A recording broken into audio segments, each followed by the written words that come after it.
Codemotion. My name is Michael Labriola, and we're going to talk a little bit about JavaScript and Enterprise. Posso parlare un po' dell'italiano, ma non velocemente, así inglés.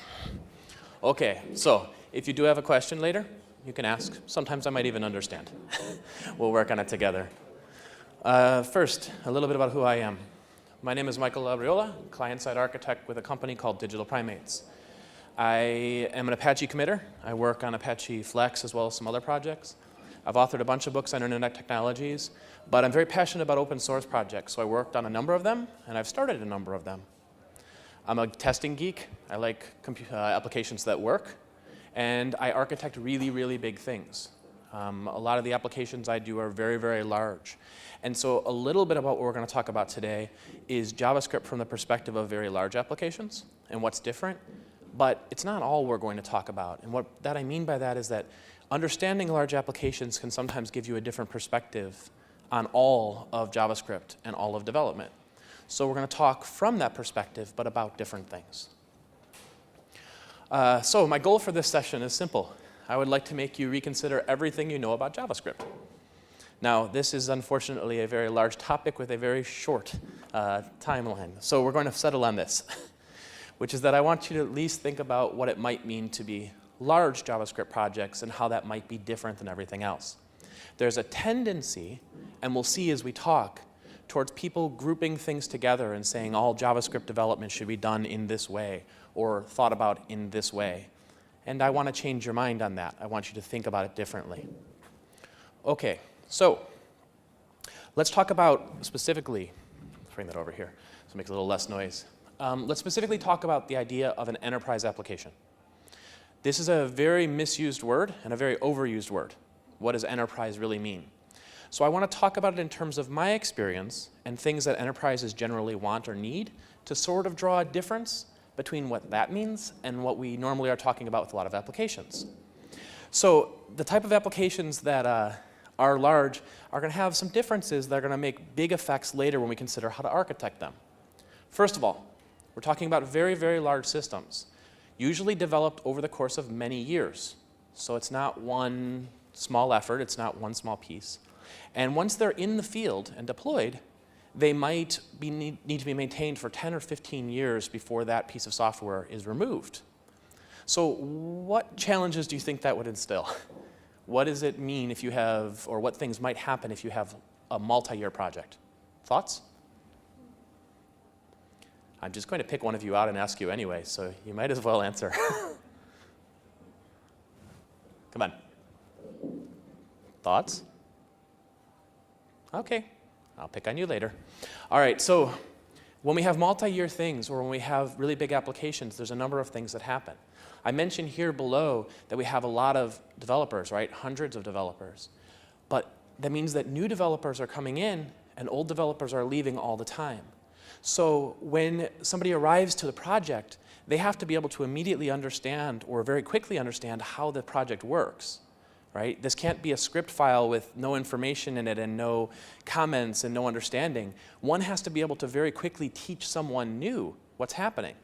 We also have to make sure that there's not one person who understands how the whole system works, but no one else. Because even with just a few people coming and going, with a team that big, you lose people very quickly. Okay? It's very important. For a system that has to be in the field 10 to 15 years, the people who wrote it probably aren't going to be the people who have to fix it. So again, one has to be able to write an application in a way that can be maintained. There's a saying, which I like, which is always write your code as though the person who's going to maintain it is a violent psychopath who knows your address. This is the type of thing one has to think about when we're actually looking at a code that has to be around for 15 years. Okay, these applications have many users, many roles, okay? There's a lot of pathways, meaning that I might log into the same application, but I visit a few screens, and you might log into the application and visit different ones. This means that the applications are generally too big to download in the beginning. It's not something that you can simply provide and let someone use. It usually has to be brought down on demand, parts of it, as it's needed, okay? The implication to this is that applications have to be extremely modular. They have to be dividable. They have to have lots of tiny pieces. The old saying of don't solve a big problem, solve lots of little problems is what this is about. We solve little problems and we send that piece down at a time. And then finally, we have millions of lines of code, okay? And this is going to be broken into hundreds of thousands of objects and functions. It's not possible for someone to remember all of them, or to work with all of them, or to understand the whole system at once. So we need to be able to have rules in how we interact with different parts of the system. We can't understand it all. Last two things on this. Enterprise systems are unique in these last two ways, which is that oftentimes you have sort of a core or an initial part of the development or the program, but every customer might get a slightly different version. They might be configured differently for every different customer. And once the technology goes out, once I've actually shipped this application, it's entirely possible that I'm supposed to allow the customer to customize this in some way. Meaning that I send them a basic system, but they may need to change that system in order to make it work the way they need to. Which means I also need to think about how someone who I don't control is going to write code that's going to interact with my system and become part of it. Okay, and those are big differences. All right, so while there's many, many issues with this sort of thing, there's also one that makes it really, really unique, which is something called a cost multiplication. Excuse me. This is a great statistic out of one of my larger clients. With the number of developers they have, if every one of their developers spends 3 to 4 minutes every day looking up or trying to fix a typo or looking in an API document, it costs them about 500,000 euros per year. When you have that many developers working on something, even small changes make a really, really big deal to the total cost of something. Okay, so these systems are unique. So now the question, are any of these sound anything like a Twitter client? These have the same techniques as writing a Twitter client that interacts with Twitter. And if it does, great, but if it doesn't, does it really make sense that we would try to write these types of applications in exactly the same way we would write a Twitter client or a small piece of JavaScript or any small program? They have unique demands. Okay, and the thing is that there's this question that everyone keeps asking. And it's the question that I most want you to think about, not just now, but forevermore in development. People want to know the answer. What is the answer? Which framework should I use? That is not a question you can ask. At Digital Primates, I get the advantage, I call it an advantage, of interviewing new hires, people who come on for us, people we're going to hire. And one of the questions I always ask in an interview very seriously is I sit across from them and I say, I want you to build an application from me. Which design patterns do you use? And anyone who can tell me the name of a design pattern they use before they ask me what type of application I want to build doesn't get hired. That's what this means. You can't answer a question about what framework to use or how to program something until you know what you're doing and why. All right, so if we have to answer that question, that's really important. And I put this in the description, but it's such an analogy that we use. If I wish to build a house, right, I'm not going to suggest that I get one person with one set of tools. I really want to hire a qualified architect who knows how to work with their tools. And I want a qualified plumber or a carpenter. And each of those people is going to work with their own tools in their own way. I would be very foolish to suggest that everyone must use a hammer and no other tools. I'll get a very poor house. It'll probably take a very long time. And it would be very, very difficult to live there. I want people that can work with their own tools. The important part isn't what tools people are using. It's how we put them all together and make them work on a team. That's the important part. So any application requires of any size requires a team, but that team gets larger, okay, the bigger the application gets. And there's a quote from Henry Ford, American industrialist responsible for the first production of automobiles in the United States. Coming together is the beginning, keeping together is progress, and working together is success. It's about how teams integrate And when we get bigger applications, we have to think not only how team members integrate, which is something you'll hear about a lot, but how technologies might integrate, how we might bring things together differently. So here's a couple important things. Team members have different skills. Everyone does. Team members have different levels of expertise. In a company with 600 developers, I promise you, not everybody is exactly the same level of developer. Doesn't happen. And we have to recognize and work with these things as facts. Now, we're going to talk a little bit about what I call these parts of an application so I can relate this back together. When we talk about applications and when we're talking about building single-page apps, quick side note.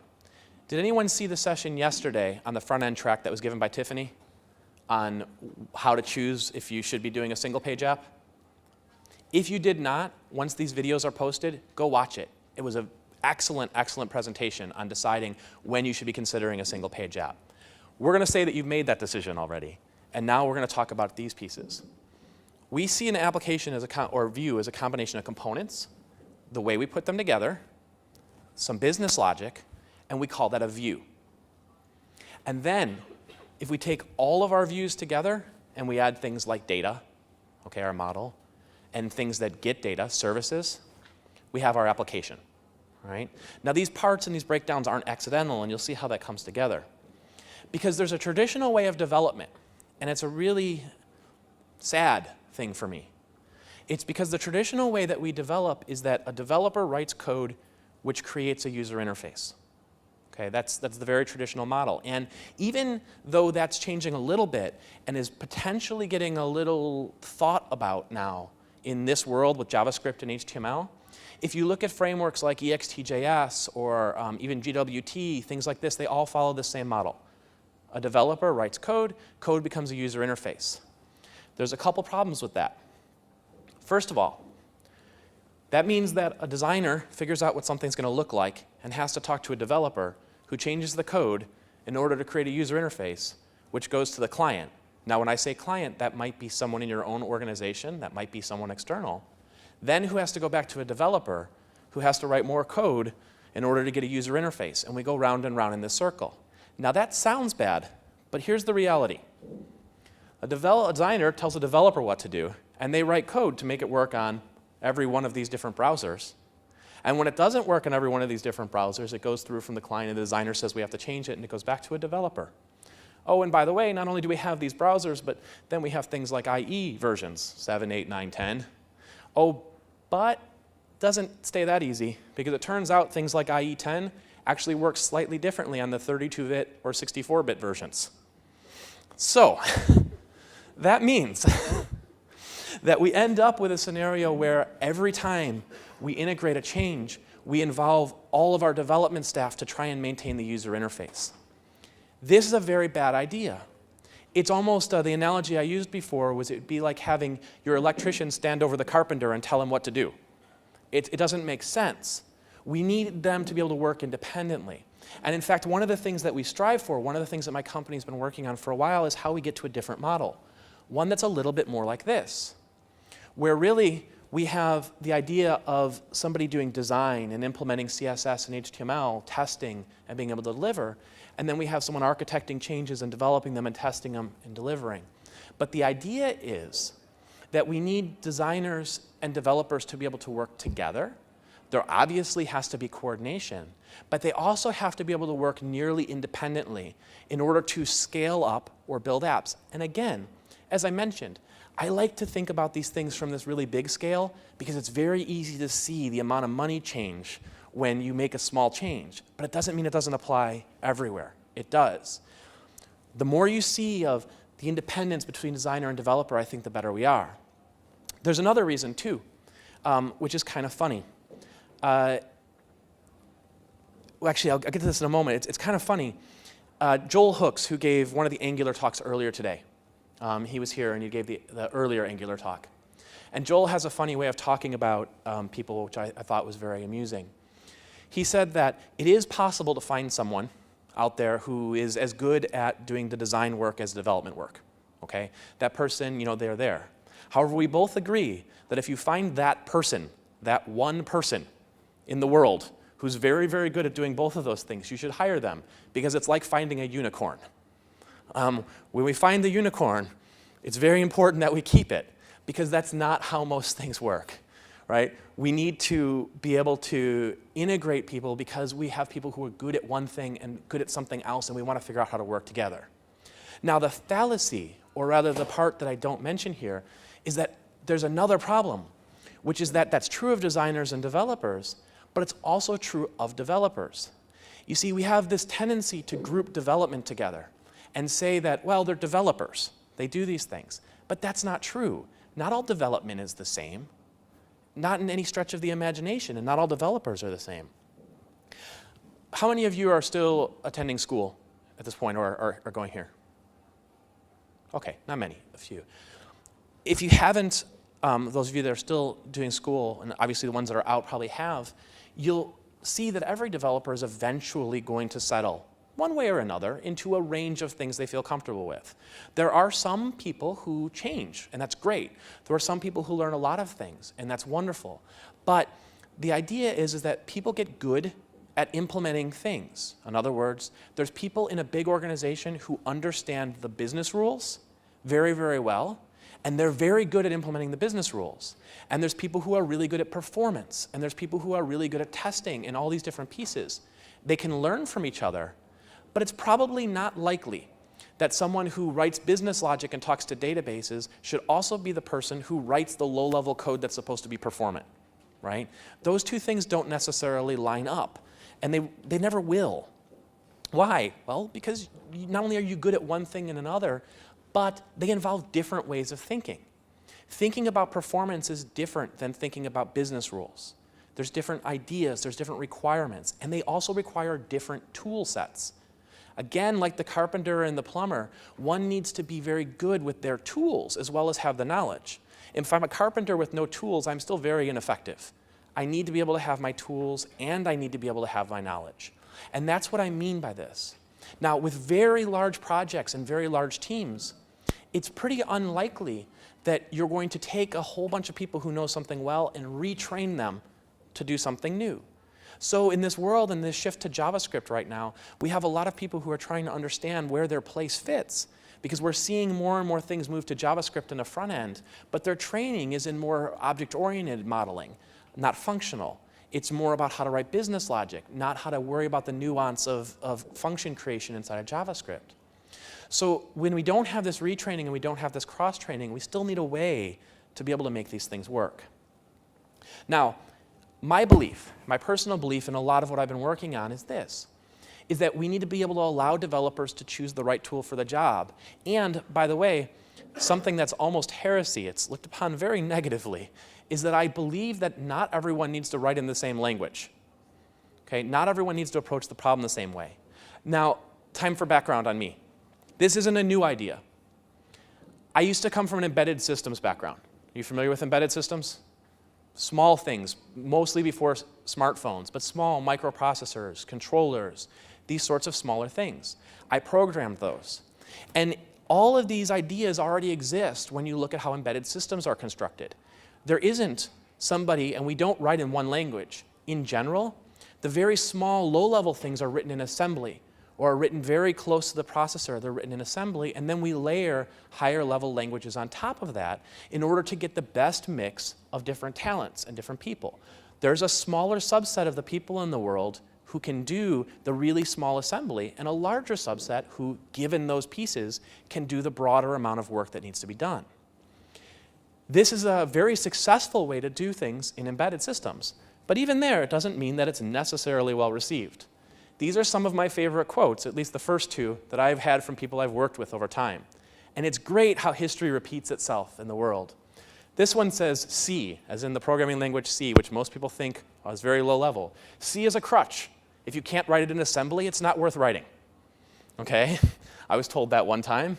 And since everything is basically a form of assembly in the end, why not write it that way to begin with? Right? And again, we could theoretically write that.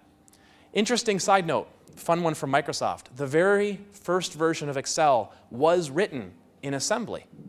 It took 400 man-years worth of time to write version 1 of Excel in assembly. They didn't write version 2 that way. Okay, and this is just one of my favorite kind of quotes. He who hasn't hacked an assembly as a youth has no heart. He who does as an adult has no brain. I don't actually totally believe that one, but I really like that quote. Okay, so my point is the use case should determine the technology choice. It's not the other way around. Too often in all of these scenarios, people decide on a technology and then they make their problem fit. We need to be thinking about what we need to do and then understanding how we work to get to the technology we want. Which brings me to JavaScript. JavaScript is actually an excellent language. I like JavaScript. It's amazingly flexible. It can do a number of things. But thinking it's the right choice for everything goes back to that same tool problem. It goes back to the same approach. So the real question is, does every developer out there who wants to work on one of these systems have to learn JavaScript? Is that the way they have to go in order to participate in these systems? And it's funny, it's interesting. JavaScript, and this is not a perfect analogy, but JavaScript to me is a bit of the assembly language of the web, okay? It isn't a perfect analogy, I admit that, there's flaws in it. But it's ubiquitous, it's out there, it's available for every browser. But just like I might have chosen to write in C and not write everything in assembly, do I have to choose to write everything in JavaScript? I like the fact that we have this virtual machine, which is what's in your web browser. There's a virtual machine, several different ones actually, that we can target, and we can make them run code. That virtual machine doesn't care how that code was originally written. And my assertion is that within certain realms, it shouldn't matter too much to you either. So more specifically, I don't think those developers need to know that. In fact, I actually think that where we should be doing things to even build single-page JavaScript apps is that we should be using JavaScript where it's the appropriate choice. Certainly really low-level things, things that have to interact very tightly with the browser. I call those things close to the metal, okay? Things that are very close or very down at the bottom need to be in JavaScript and always should be. But where we don't need that control, where we don't need that low level of an approach, then we can start thinking about doing things on top of it. There's another good quote which says that a low-level language is any language which you have to deal with inane details that you wouldn't otherwise need. You know, that might start describing things and how we do things. Things like scope delegation. Things like these sorts of ideas. There's perfectly good and valid reasons why they work the way they do in JavaScript, but it happens to work very different than somebody who's a classically trained or an object-oriented trained programmer works and thinks. So do we need to take the programmer's mind, the very expensive resource, and retrain them to think in this different way, or is there another way to go in between? So I'm saying no, right? I say that there's a better way to go about doing it, and this has been a large portion of what I've been trying to do in the last year or so. What I really have been trying to do is this. I've been trying to make my applications look like HTML and CSS for the view, followed by hand-coded JavaScript for everything that makes sense for it to be hand-coded, and source code, whichever language you might want, which is cross-compiled to JavaScript for things that are business logic. And one of the interesting things here, and one of the reasons I mentioned that, is I actually believe that if your business logic needs to know that it happens to be being cross-compiled, or if your business logic needs to know the virtual machine it's running in, you probably did something wrong. Maybe with the exception of knowing how number works, right, on your particular platform, you should be able to write business logic independent of where it's going to run. And that's what the goal of this sort of approach is. Now, I call this idea Randori. And Randori is actually a term I really, really like. It's a term that comes from Japanese, and it roughly translates to English as seizing chaos. In martial arts techniques, it's used a lot in jiu-jitsu, judo, and in aikido. It's actually a practice where somebody stands in the middle of the mat and they have 4 to 8 people attack them all at once. And the goal is to try and take 4 to 8 things that are all coming at you at once and kind of turn them dynamically around until you get them all moving in the same direction and then, frankly, get the hell out of the way. That's what you're trying to do. So I like Randori because the idea is it's about blending all of these ideas together and not trying to stop or oppose any of them, just try to produce something better out of all of these things that are kind of swirling around together. In a Randori application, we do something like this, and we'll look at a bit of an idea of how it looks in a minute. In a Randori application, we have the view, which is written in CSS and HTML, and then we have something we call behaviors. Behaviors is a very generic term because it could be a list, it could be some other piece of JavaScript. It's anything that needs to work closely with an application. And in practice, by the way, these behaviors might be something you write, or they might even be other libraries. For instance, to us, jQuery could be a behavior, or even EXT.js or Kendo's components can all be behaviors that we interact with. Then we write something called a mediator. And a mediator is basically a piece of code that interacts with behaviors, and it works on top of this view. Now here's the interesting thing. The idea here was, if you remember, that you want developers and designers to be able to work very smoothly together. So everything over here acts on stuff in the view, but the view doesn't know about anything over here, meaning that this piece of HTML that my designer works on always stays the same and doesn't change as multiple revisions happen. So even after the coders begin actually doing work, the designer can continue to revise the design, continue to change things, and it doesn't actually affect the code over here. And then lastly, with these mediators, there's what I'm just referring to as business logic, which is just other code that exists, that's been cross-compiled from a language, interacts with the application. The net result of what we have is you have a scenario where we have cross-compiled code working with native JavaScript, working with HTML, CSS in order to produce an application. You get the benefits of the speed and the performance you want, but probably one of the largest benefits that you get, especially in a big company, is that you're not trying to retrain or reteach or influence this whole big team that understands how business logic works and make them go and rewrite something now in JavaScript in a new way of doing it. Because it turns out that that's a perfectly valid thing a compiler can do. Writing JavaScript from business logic is not hard. It's very simple. It's a very simple way to do it. So the question then becomes, why do we feel it necessary to make it a human task to do it? Right? Where they say that the attributes of a good developer are laziness and hubris. Okay, so laziness and arrogance in general. But we're lazy. That's why we develop things. We want to develop really good things, but we also do things like this because we want automation. We don't want to do the same task over and over again. So if we can take a whole bunch of really good business logic that's already written or exists, and we can simply compile it into the language we need, somebody's going to have to really, really convince me that we should instead rewrite all of these things, because I believe in laziness. I believe it's important.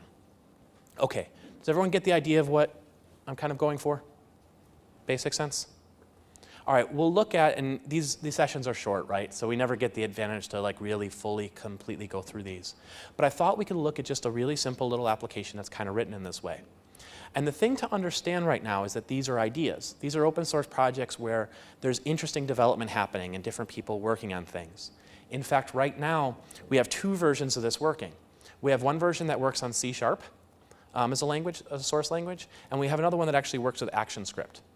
The reason that we have both of those just happens to be the availability of components for us to pick up on. C# actually there was a cross-compiler available that did a lot of the work, and the same thing with ActionScript, so we were able to pull these together very quickly. The goal is to extend it to more languages and to keep it thriving as a community. I can tell you on a side note that it is a little bit more than theory, because we've actually deployed a number of big applications on it at this point, and it actually works really well as time goes on. So let's look at a little bit of code on how this thing comes together. And then if there are questions, if you feel comfortable asking during, great. If you want to take it up with me afterwards, feel free, whatever's most comfortable, okay? All right, so I'm going to jump over to Intellij. And I like Intellij. It's one of my favorite little environments. But here in Intellij, what we've actually done for this is we've written a plugin. And there's an Intellij plugin for Randori. So if you go up, you can actually create a new Randori project and all these sorts of things inside of Intellij. The application's extremely simple right now. Let's just go ahead and run it in the background. It's a very simple little application, a few lazy loaded views, and just some different information that's coming up.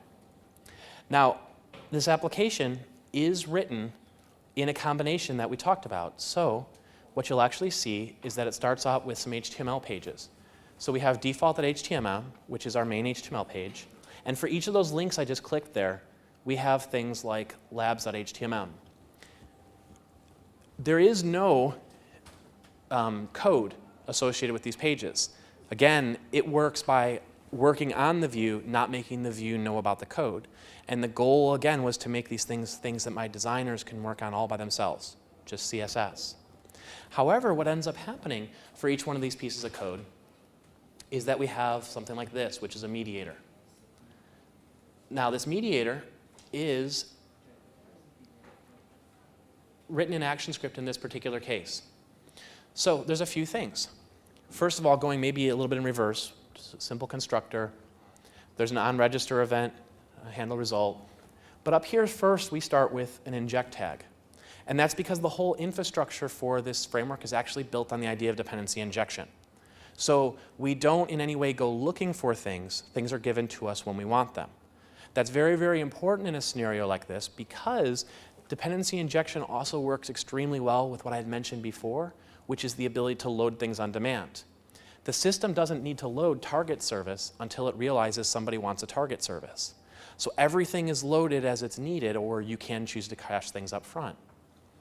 In addition to that, though, in here we're doing a little bit of work. So we do a service in Git, and there's basically a promises sort of implementation, and we handle some result. Here's the interesting thing about how all this works. First, you'll notice this. That piece of data up there, that attribute that says view. What that's really telling this mediator is that there is, out in the view, something with the ID of targets list. And because it has that ID, this view will get a reference to that node injected into it, or this mediator rather. In other words, we don't have to go looking for that node. And if that node moves its place in the hierarchy, or my designer moves it around, it doesn't matter to me. Because this code gets a reference to that piece when it's built. It's available to it already. So we simply list the things that we wish to work on, and instead we're given them. It also means, by the way, at the beginning of this, that everything in here is testable and unit testable, because there's nothing reaching out. Everything's given what it needs, which means it can be tested 100%. Now, if we look at the piece of HTML that goes with this, we'll actually see that what we really have driving that page is just a table and a body. And again, that thing has an ID, and that thing has an ID, and that ID is all that actually maps those two back together. It's the only thing that tells us what happened. So if we look down here in our table body, it's called target list. And back here we say we're going to treat target list like a simple list. And down here, all we're really doing is saying target list.data equals some result we got from a service, some data that comes on. So the mediator becomes about being the go-between for different pieces. I call some data, I get it back, I hand it off to the view. Maybe somebody clicks on something, so I register a click event. In response, I call a service, or I call a business object. I do some work and I hand it back. The interesting thing, though, is that because of the fact that we're actually working in a typed language, what we're getting at the same time is full code completion for anything that we need. And that code completion is very interesting because it extends beyond just simple ideas as far as classes that I write. If I were to go over here to this one, I can actually see that message here is defined as a jQuery object. We're saying that we actually want to treat that one as a jQuery object. So when I come down here and say message dot, I get my jQuery API of things that I might be able to do with that object, because it's giving me full type completion on all of the APIs that are referenced to it. Furthermore, how this actually works is that when you have a new class or a new API, let's say Kendo or jQuery or any of these sorts of things, it parses the definitions and it just makes this little header file for them, which is how it's doing that. So you can add libraries of your own, or there's libraries that are available for every one of these projects as they come out, because they're simply parsed and then a library is created for them. But it means that, and this is what's very, very important, it means that people who are writing at this level, people who are more familiar with the business process that they're trying to create rather than the actual implementation, are always working through APIs. They're always working in a level of abstraction. We don't really let them get into manipulating the DOM directly. We let them talk to a list. This list class is written by somebody in JavaScript who really knows what they're doing in the DOM, and they manipulate the DOM. But from the perspective of the business user, They're simply saying things like, I want the list to show this data. I want to know which item somebody clicked on. The business user does everything at a level that's removed from the DOM, and that DOM separation is handed off to the team, or handed off to someone who's in JavaScript, which basically brings together the concept of the team we're looking for, which is that we have business users who can write business logic and who can worry about business logic.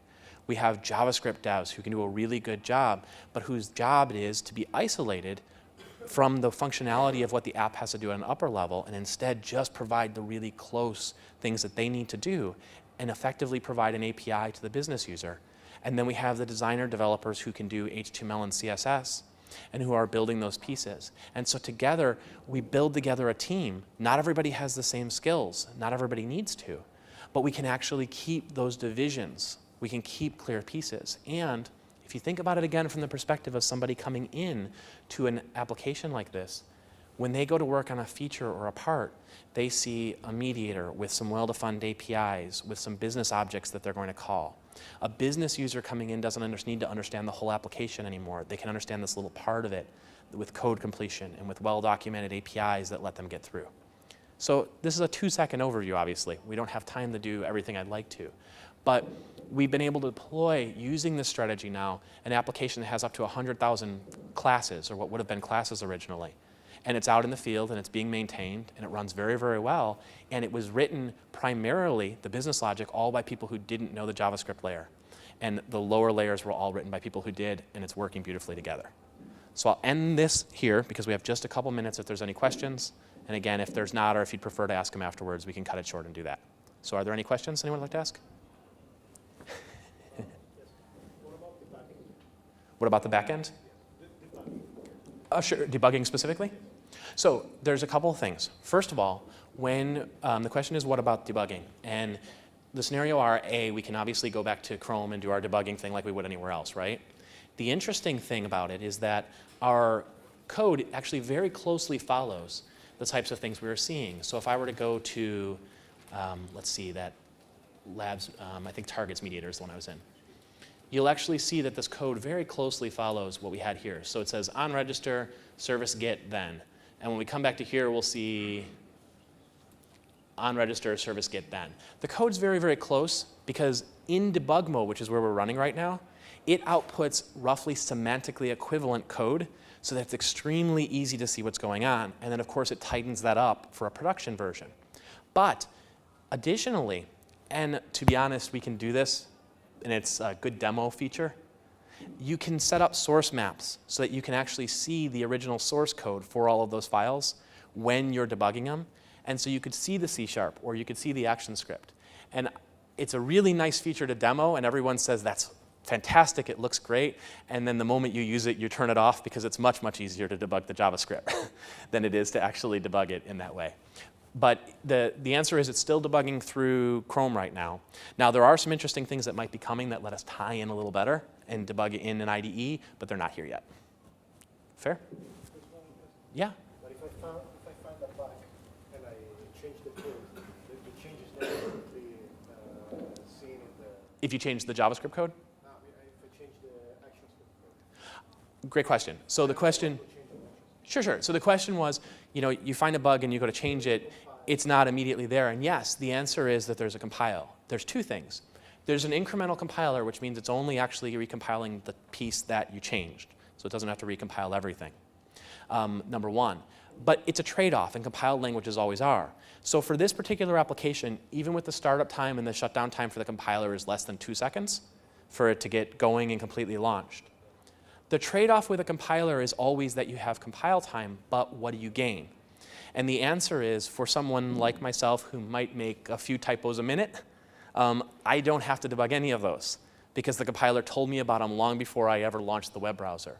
So it's always a trade-off. But remember, the goal here, or the thought is that primarily the things that are written in these languages are written by people who are used to a compiled language and who are used to writing it in this way. So we're keeping that methodology and that environment there. As far as the JavaScript goes or the HTML, it's just like you'd expect. You change it, you hit refresh, you're there. It's only the compiled part. And again, it's still a very quick process. Fair enough? What do you think about JavaScript server-side frameworks like Node.js vertex, especially vertex that is not much popular, but to let you use the Java libraries that are already available. Sure. So let you merge JavaScript, so the power, all the best things of JavaScript, and the use of the existing Java or other language libraries. Sure. So I'll abbreviate it and basically say, what do you think of these existing projects that more or less let you use JavaScript libraries or existing Java applications and use things together, right? Yeah, especially, but I see that Node.js is much more, it's much more common right now. So also Node.js. It is, and so specifically around, even within specific Node.js. I guess I'll answer your question in two parts. Yeah, No worries, no problem. So first thing is that this code, it does a very similar idea, whereas that it can use any existing library.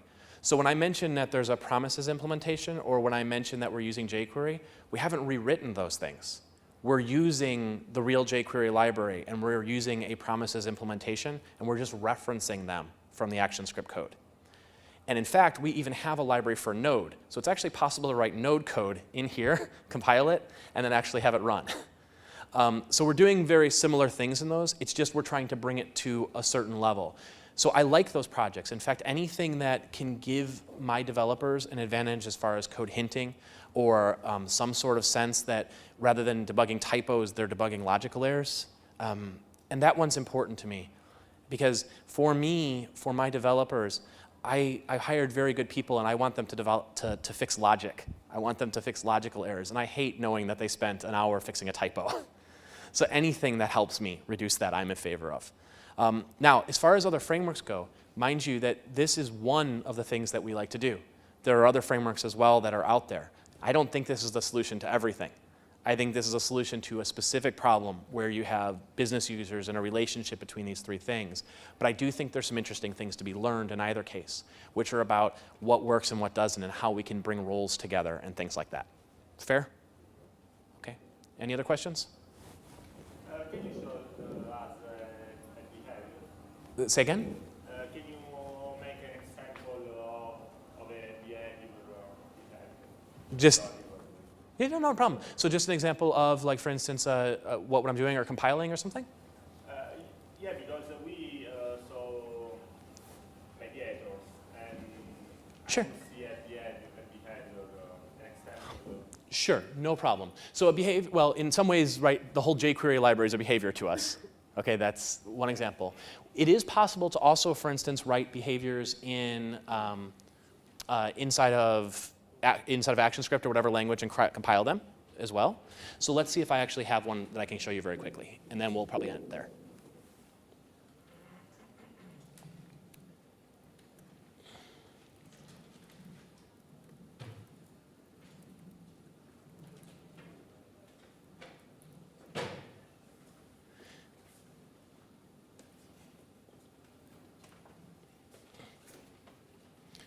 Okay, so just very quickly, just to kind of see a behavior, I'll actually pull up that list behavior that we're actually using, okay? And so this behavior in itself simply has a few pieces to it. It has a getter and a setter for a render function if you were using it, a getter and setter for some data, and then if you notice what the render list function is doing, it's actually using some jQuery APIs, and it's using something we call a template builder to simply build out the list items as it's being created. This is really, really simple. We use this one as a demo. It's probably the simplest way that you could actually look at a piece. But the important part is that for the most part, we don't even do it this way. For the most part, a behavior would be something that we'd actually write just in JavaScript. And then all that really actually happens to make it integrate with Randori is there's simply a decorator. You simply say, OK, decorate this object, and now it can be injected into the environment with Randori. OK? Okay, thank you very much, everyone. I appreciate your time, and hopefully it was of some use. In case you are interested in either reaching out to me or learning more about it, that's me, and that's the actual Randori project as far as Twitter goes. And other than that, I hope it was a good conference for everybody, and have a great day.